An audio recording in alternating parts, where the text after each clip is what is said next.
This is the LGBT media analysis, and I'm going to talk about the Progressive ad that came out in 2010. The commercial depicted two men coming into the Progressive store for an insurance quote because one of them needed to save some money.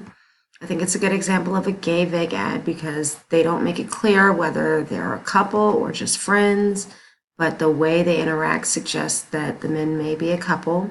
Also, one of the men is wearing a shirt with a rainbow on it. We're going to talk about the commercial as far as the principles of excellent journalism and whether it's ethical or not. Let's start with context. The commercial does a pretty good job of providing context. You know where the men are, the Progressive store, and what they're doing. They even give a backstory about having to sell a watch for money, supposedly because they're so broke. Complexity. This was Progressive's attempt to provide complexity within its ads by alluding to the fact that the men may be gay. They were trying to show diversity in their customers, but I feel that they fell short. Not only was it not clear that they were gay, but they were both white men. Like the book says, even though the alphabet letters of soup are joined together to infer a single identity, the truth is all people are individuals, and they could have had a multiracial couple instead. The voices in the ad consisted of the sales lady and the two men. Though the voices were not exactly diverse, they were there. Authenticity. Because the commercial was so vague about the men's relationship, I do not believe that it was very authentic.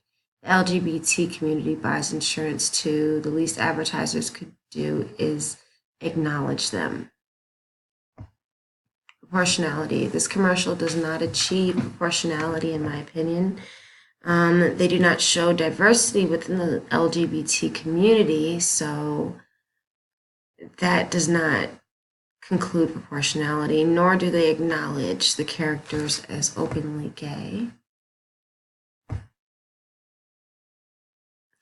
So in conclusion, though the ad does not have the requirement to achieve excellent journalism, it is not particularly unethical. Maybe the guys are a couple, or maybe just one of them is gay, or maybe, and they're really friends, or maybe they're both gay but aren't together.